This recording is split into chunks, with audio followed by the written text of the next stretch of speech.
Hola, hola chicos, ¿qué tal? Mi nombre es Sebastián Roa, soy profesor de Física y Química del Liceo Particular Los Andes de San Pedro de la Paz y hoy les traigo una pequeña lección sobre un tema de química de segundo medio. Pero antes de eso les quiero recordar un poco el año pasado, primero medio. Lo más importante que ustedes vieron en química tenía que ver con las reacciones. Por un lado aprendieron que existen átomos que se combinan entre sí para formar compuestos químicos. Por ejemplo el agua, el aceite, la sal. Acá tenemos un trozo de billurutilla que está compuesto principalmente por hierro. Entonces sabemos que los compuestos químicos por sí solos pueden hacer cosas. Podemos juntar compuestos químicos y hacerlos reaccionar. Como por ejemplo este trozo de billurutilla que en contacto con el oxígeno y ayudado con un poco de calor, lo podemos oxidar, ¿ya? Eso es una reacción química. Pero hay algo súper importante. No todos los compuestos por mezclarse van a reaccionar. Entonces ahí comienza esta área de la química que vamos a empezar a ver en segundo medio, que tiene que ver con juntar dos compuestos, pero que no necesariamente van a reaccionar químicamente. Entonces, primero, recordar que tenemos esta distinción de compuestos químicos, que les vamos a llamar sustancias puras. No están combinadas con nada, no están mezcladas con nada. Tenemos nuestra agua, agua destilada, agua pura. Tenemos aceite y tenemos sal. Entonces, ¿qué es lo que pasa? ¿Qué pasa si yo mezclo aceite con agua? No hay una reacción química, de hecho, el aceite ni siquiera logra mezclarse completamente con el agua y el aceite se va hacia el tope del vaso. Aquí lo que estamos generando es una mezcla, porque son dos compuestos químicos distintos, pero puedo distinguir claramente sus dos partes, su parte de agua y su parte de aceite. Entonces vamos a hacer una primera distinción que se llama mezcla heterogénea, es decir, yo puedo distinguir las dos partes de esta combinación de agua y aceite. Caso distinto es si yo le echo sal al agua. Si yo le echo sal al agua y esto lo mezclo, lo que empiezo a notar es que la sal empieza a desaparecer. Pero no es que la sal deje de existir, sino que se empieza a combinar con el agua para formar algo que se llama mezcla homogénea. Es decir, yo no puedo distinguir qué es lo que lo está componiendo. Es decir, esta agua yo no voy a saber que es agua con sal hasta que la pruebe. El nombre químico que le denominamos a las mezclas homogéneas es de disoluciones. Y en eso se va a enfocar la primera parte de segundo año y medio en química. Entonces, chicos, ahora la pregunta lógica es: ¿por qué ciertos compuestos son capaces de formar disoluciones y otros no? Por ejemplo, ¿por qué el aceite no logró mezclarse con el agua, no logró formar una disolución, cuando el agua con sal sí lo logró? Vamos a ver. Para partir, tenemos que definir ciertos nombres, dos muy importantes, que son las partes principales de una disolución, lo que necesitamos para formar una. Por una parte necesitamos un solvente, que es el compuesto químico que está en mayor cantidad.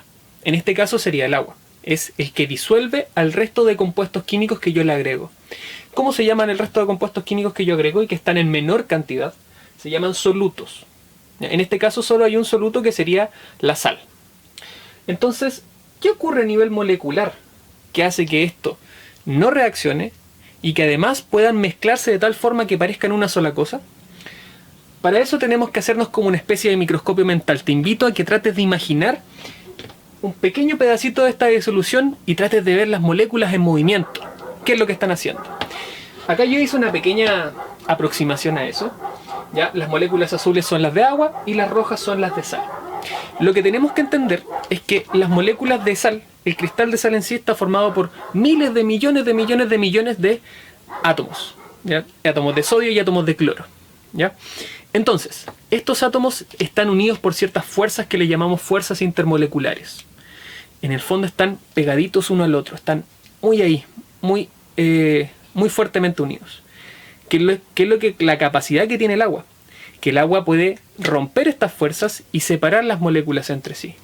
Entonces vamos a ver esto. Si nosotros pudiéramos ver las moléculas, veríamos que las moléculas de sal están repartidas dentro del solvente. Eso es lo que hace que una disolución se pueda formar. Y eso es lo que no ocurre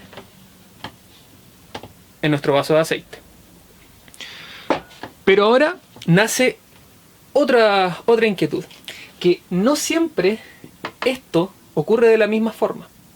A veces el agua es capaz simplemente de separar las moléculas entre sí Pero incluso en otros casos, el agua es capaz de, aparte de separar las moléculas, romper la molécula en sí.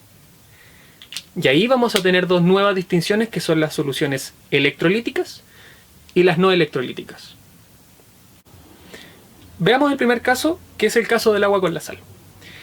Sabemos que la sal se llama cloruro de sodio y porque está compuesta por un átomo de cloro y un átomo de sodio. Cuando yo formo una disolución con agua, ya estamos de acuerdo con que el agua logra separar las moléculas entre sí, logra romper esa fuerza que hay entre las moléculas.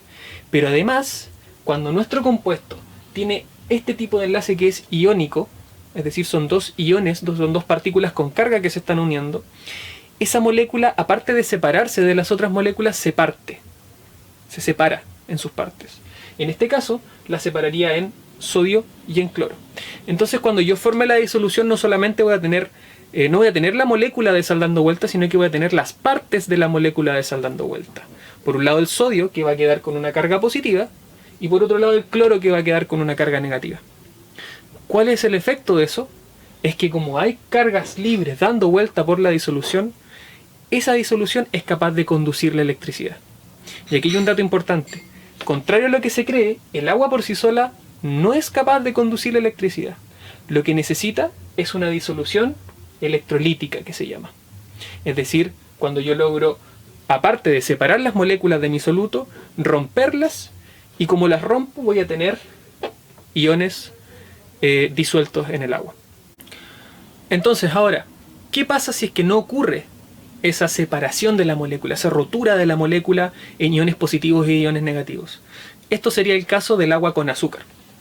Aquí dibujé una representación de una molécula de azúcar. Ya la molécula de azúcar es un poco más enredada, entonces simplemente dibujé esto.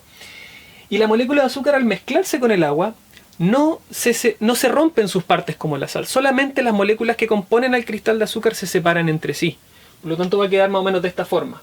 Las moléculas van a estar libremente en la disolución, van a estar libremente en el agua, pero no se van a romper en sus partes.